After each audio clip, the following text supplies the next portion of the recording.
Hi, this is Jody from MCPactions.com. Thank you for purchasing the Eye Doctor and Dentist set. This is a short tutorial on how to utilize the set. First, follow your directions in your PDF on how to install the action set into your actions palette, or go to my blog and you can watch the video on how to install actions.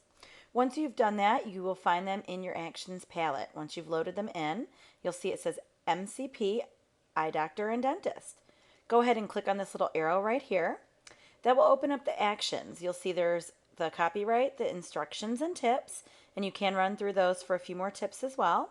And then the Eye Doctor and then the Dentist. We're going to start today by running the Eye Doctor. We'll go ahead and select a photo to run this on. And go ahead and, if you want to run it along with me, get your photo out as well. And then we're going to go ahead and click play. The action will run through.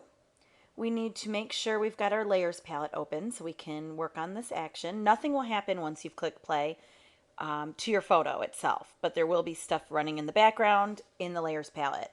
If you don't have your layers palette up, you want to go under Window and make sure to check off Layers so it comes up at the right side of your screen. Now, what we're going to do is we're going to work on each of these layers that applies to this action and to this photo. First of all, I usually work from the top to bottom, and the first one is Enhance Catch Lights. What we're going to be using today is a soft edge airbrush. So you want to go to your brush tool, which is right here. You can also get to that by clicking B on your keyboard. And in your brushes, you want to go ahead and look for an airbrush soft round. So that would be one of these. Don't worry about the size because you can use your bracket keys to resize the brush. You want to keep it soft. If you can't find the descriptions, there's a little arrow button right here. You can actually click on small list or large list, and that will let you see the names of your brushes. Okay, so we've got our soft round brush. Now what we're going to do is we're going to go through the steps with these masks. You want to make sure there's a little box around the mask of the layer you're working on, and that whatever layer you're on is the one that's highlighted. So in my case, in CS3, it's highlighted blue. First thing we want to do is make the brush a little bit smaller. You can see it on the eye right now. We want to decrease the size so it's just about the size of the catch light. I'm going to go ahead and then just tap on the catch light. You want to make sure over here that your brush that you're using is white. And again, we're going to go ahead and tap on this catch light. And if you wanted, you could also enhance this one on the side, which would give the eye some dimension. Next, we want to tap on the brighten the iris layer. Again, we're going to make sure this is selected. Brighten the iris is going to help lighten up the color of the eye.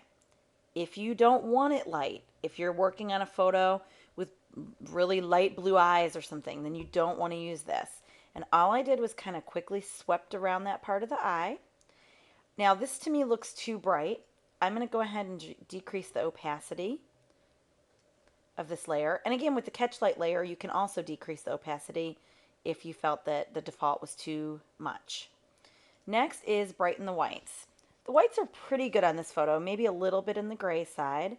So I'm going to come in here again with this layer selected. I'm going to paint on the whites of the eyes. And I'm going to skip darken the pupil or lash line for a second. The last one is sharp as a tack. And for this one, I make the brush bigger and I kind of trace around the whole eye so that it almost works like digital mascara. It'll help enhance your eyelashes.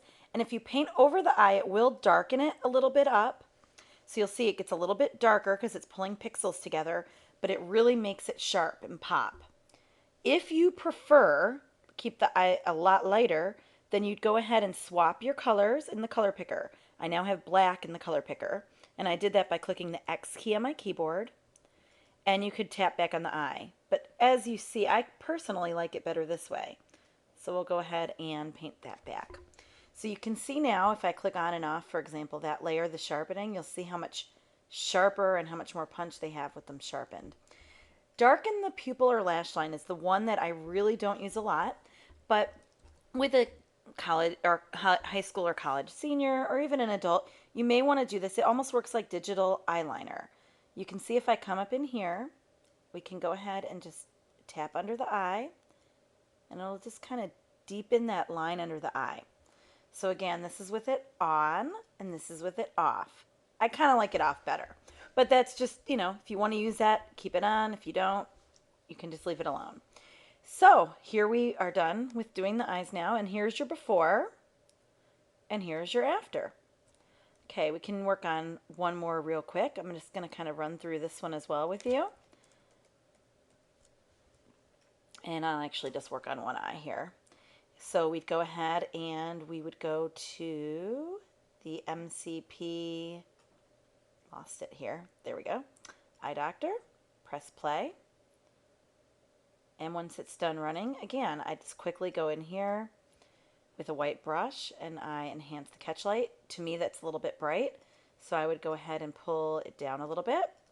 Then for brighten the iris, I'd come in here and kind of, for this eye, I'm going to actually just do the opposing area instead of the whole eye. So I kind of made a little moon shape right there. Then for brighten the whites, I'm going to come in here. And so far the defaults are working pretty well, but I could always change the opacity. I'm going to leave the lash line layer alone.